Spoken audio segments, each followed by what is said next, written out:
Hi everyone, welcome back to Beyond the Headlines. I'm Adriana Piccolino, and today we have Adriana Piccolino. She is a senior and a biology major here at Take Your Heart with me. We also are roommates, and I'm so happy to have you on the show I'm today. so excited. I can't wait.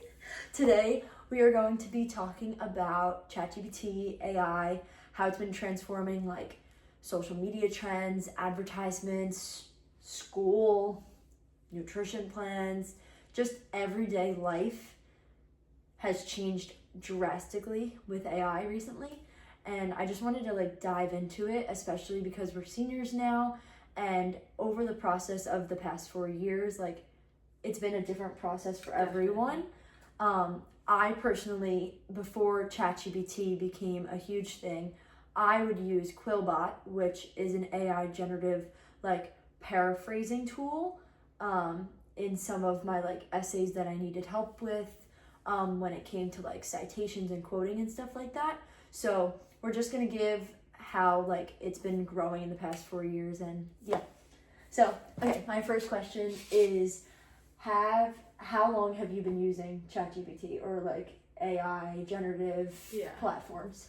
So I think I probably started using AI platforms when Grammarly came out. So I would use it. I'm really bad at grammar, cannot use a comma to save my life. So I would use Grammarly a lot, and then a lot of those like easy bib stuff for citations. But I probably like started heavily using AI when ChatGPT came out and started using that. When was that, last year? Yeah, the last year, I think. Actually, I think it came out like, because I remember using it for the very first time in sophomore year. And we were in North, and I was like, oh my god, what is this? Like, this is so weird. Yeah. Why is it actually giving me, like, answers to, like, full-on essays? Like, this is too much for me. And I was kind of getting a little nervous. I was like, how is this the new normal? Like, this is crazy. So I think it's been out for a while, but then, like, people started, like, really diving into it within the past, like, year. Yeah. So. No, I hadn't found it. I actually found it by accident at work. There were kids at my work that were using it to make up stories about themselves, like actually. So, and I was like, this is the dumbest thing I've ever seen in my whole life. Like, they're stupid. And then I heard people talking about ChatGPT for school, and I was like, oh my god, I hate writing. PSA, I hate having to write. I hate everything that has to do with writing. I have so much respect for people who can do it. I'm not one of them. So when I saw that was a thing, especially has helped me a lot recently because I'm a bio major with reading and understanding scientific papers. A lot of times I'll put them in and it gives me like a synopsis or helps explain things or certain concepts that I don't understand in a simpler way. So for me, it's been truly like really helpful. Like life-changing. Yeah. I feel like a lot of professors and like just like business world people, anyone is nervous that like AI is going to be taking away like their jobs. Yeah. Which is a kind of a crazy concept to think about, because like I feel like we don't really know the full extent to AI and like how much it really will take over. Yeah. I feel like it's still in the beginning stages. Like, absolutely. I think it's only like ChatGPT 4.0, which is like only the 4th version, and like it's gonna continue growing. That I'm like, I don't even know where this is gonna turn. Yeah. Well, I think it might take a little time, because at least for us, like I'm gonna be a teacher soon as well. So we had a whole lesson on showing how ChatGPT is not always accurate. So like for us, if I were to put in a kid's paper that I was grading, we put in the same paper with the same criteria, the same rubric twice, and it gave 2 different grades for the same paper. Wow. So, or sometimes ChatGPT like echoes itself and not all the information that's put in there is correct. So I think it might be a little while till that happens, but definitely it's on its way there. But people still need to run it. You know, you still need people to run it. And put it together and build the process of AI. But also I'm like, what even is AI? Yeah, I don't know. But it's all about adapting to it. Like think about self-checkout. That wasn't a thing. That took away a lot of jobs, you know, but then you adjust and like find other things to do. The world is getting so technologized. Yeah. And also on top of it, like recently I've had to do a trend report for one of my recent internships, and one of the things that I found really fascinating was that H&M is now allowing for AI models for their campaigns, which is crazy to think people? about. Yes. So these people go to H&M, or like H&M finds these like models, and they take one still photo of that person and then for like a certain amount of months they have this contract for, they are allowed to use that person in AI campaigns, like campaigns that are generated through AI, and with the consent of this one person, so they don't have to have multiple different shoots going on. They don't have to pay them as much. Yep, and it's just but then they might just charge, like models might start charging more just for using their likeness. AI. Yep, like just their. It's face. Crazy to think, because they then did this whole like social media campaign on their Instagram, of the real snapshot of the person versus the AI generated. Oh, they're using it as like a marketing tactic. It's like their whole new marketing tactic, which is crazy. I was like, and they're being so open about it. Like, they're not even trying to hide it. There's a lot of different companies that are really like trying to hide their CGI and like AI branding and campaigns and advertisements, that it's like they're being so transparent with the public, which I think is so important in social media now, because like everything could be fake, everything could be real, you don't know what's actually going on, and so the fact that they're being transparent, I think, allows people to see H&M as more of a reliable brand, and makes you want to go there because they're like being more transparent instead of like kind of lying about it. Like, but the fact that they can do that really freaks me out, because like what it went through in my head is like, oh my god, like models aren't gonna have as many jobs. True. But then I was like, with our generation, a lot of our stuff, like what we want to buy is from influencers, and influencers have to have accounts, like their own accounts. But what if someone were to like use AI, create a fake AI person like to become an, do you know what I mean? Like it's not a real person, but there's someone behind the camera running an account for this AI influencer that's not a real person. Real. Do you know what I mean? That's like companies could start doing that and creating their own influencers. That's crazy. I don't know, like all the technology behind it that it would take like, to get there. That's just a great point in showing like where the possibilities can genuinely go to with AI. I feel like I didn't think it would get to this point at all. And like my major is strategic communication, PR, and advertising. And one of the biggest things that have been talked about in my recent classes has been AI being integrated into campaigns. So like it's definitely not going anywhere for me. Yeah, for us, for like as a future teacher, like we're being taught how to use it as a teacher. Not because they know it's inevitable. They know that kids are going to use it. Like they know that we're using it. So it's kind of learning how to allow them to integrate it while still learning, because we're also, with AI, going to have a whole generation of kids who are, including us, who are going to be graduating college, graduating high school without having actually learned anything, unless teachers can adapt. Like I have to think of, as a teacher, new strategies on how to test my students, that they can't just plug it in and like be like, okay, here we go. Like at the very least, like I'm gonna have to start making kids like handwrite essays, because at least at that point, if they're doing it on ChatGPT, they at least have to read it and write it down. At least I know they read it, you know, instead of just copy pasted the whole thing. I do agree that we have to go back to like pen and paper type of testing, everything like that. Well, it's just like, I saw a TikTok that a teacher tried to do that, and because kids have not been writing for so long now, she tried to give an in-person exam, like written exam, and the kids' hand strength could not handle it. Like, you know, when we would write an essay in class, like your hand would hurt by the end of class, but you couldn't physically not do it. Like they literally couldn't do it. Like she was like, next year I have to start having my kids write earlier in the year, so that by halfway through the year their hands are strong enough to write on paper. And this is on TikTok? Yes.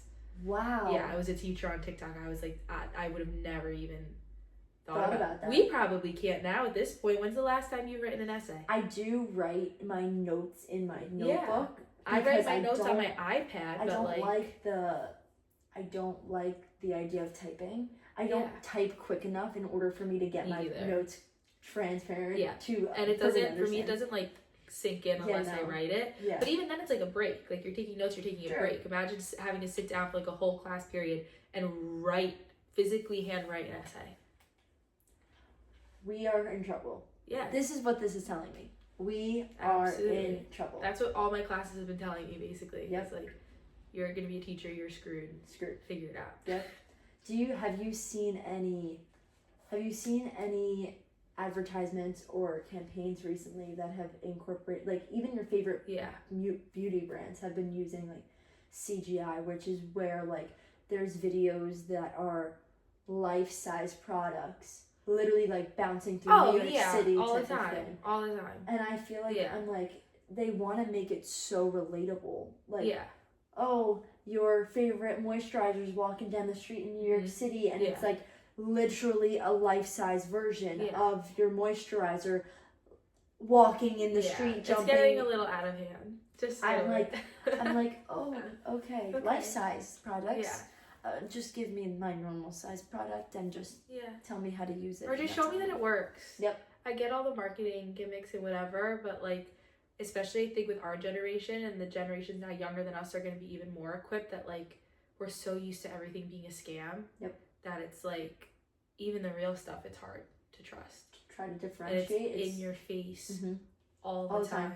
Even the AI, if you think about how social media like affected how we see things, even with like our bodies and things like that. Imagine like how Photoshop affected that. I can't imagine these kids with AI that like not only, at least it was a real person that they had to edit to look like that. Now it's not even, I keep seeing videos of hairdressers that people are coming in with like photos, like what they want their hair to look like.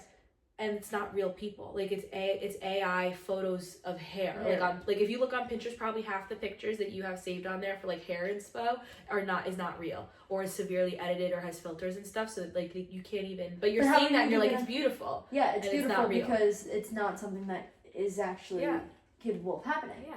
And then you're trying to show it to someone, and you're spending all this money for it to, in real life, get done to you. Yeah. And now you're just... And at least the hairdressers I'm seeing online are telling people that's not you real. Can't do it. But some hairdressers, you'll walk in there and be like, yeah, you got it. And you walk out and you're like... That's not what I wanted. That's not what I wanted. And if I knew it was not possible, fair. Tell me. At least you told me. And then I didn't waste $200 going for a hair appointment that wouldn't have even mattered in the first place because it would have doesn't exist. Yep. Which I think is 10 times harder is the reality of ChatGPT. I feel like it looks so real. It's like, I'm like, I don't even realize like some of the things that I'm seeing is ChatGPT. Like there's times where I'm looking at videos and there's times that I'm looking at pictures and I'm like, there's no way. Well, even communicating with people, you want to laugh. I'm going to talk about TikTok again. I have a real problem. It's one of our favorite apps. When the ban happened, so I deleted it, and I did figure out a way to change the location on my phone to be a different country, so that I could just to get back. Yeah, TikTok. I was living in Italy according to my cell phone, so just to get TikTok back. Yeah, that is how much we love it, and we just aimlessly scroll like nobody's business. Yeah, but so another TikTok video, I saw someone was on a plane and watched a guy. Like, they were sitting behind the guy, right? The guy was in an argument with his girlfriend on his phone, texting the girlfriend, having an argument, switching to ChatGPT to ask ChatGPT what to say, and sending it back to his girlfriend. So the girlfriend was literally arguing with ChatGPT and had no idea. Like, think about that. That is like, especially that we all communicate through text and stuff now. Be like, what do I say to this? How do I respond back to? How would you feel? I would be like, if Thomas turned around and did that. First off, maybe I wouldn't even know, but just the fact that he didn't have any emotion, like he couldn't even sit there and like process his emotions enough to you're talking to a computer and have no idea. Oh my god, to project onto his girlfriend that like, hey, either I'm upset, I could care less, I'm happy, let's make up. He couldn't even say the bare minimum. Yeah. Had to use an AI robot to show his emotions, which is crazy. Yeah. So this poor girl was arguing with a robot and had no idea with AI. And had oh my god. No. I would never. No idea. I would be pissed. I feel like, and now that we're like seniors and graduated in a week, I feel like I have used it a lot this year specifically for like getting ideas for campaigns and trying to think about things out of the box. And recently I had a task to think of an event that was like completely brand new. It was like this lash lab for like a fake event that we were told to, like, that was our task. And one of the prompts that they gave me was to have like an AI like bubble thing where like it was a projected screen and your like identical twin would show up on the screen, I don't like and you would be standing there looking at yourself, and they just like generate this like lusciously like beautiful eyelash. Like, how can we incorporate makeup into like your a filter AI? but in real life, basically. Yeah, like, have you ever seen that like portal, like the from New York City to like that thing, that bubble thing, like kind of like that they want. But so it's like if I were to open, like, you've ever seen on like TikTok with the filters for certain brands, they'll have like you can test out like foundation colors on you, but whatever, it would be like that, but like projected on a screen, like as if and that would be your event, is like seeing your AI generated double and like their makeup sense versus yours, and like playing games and being like,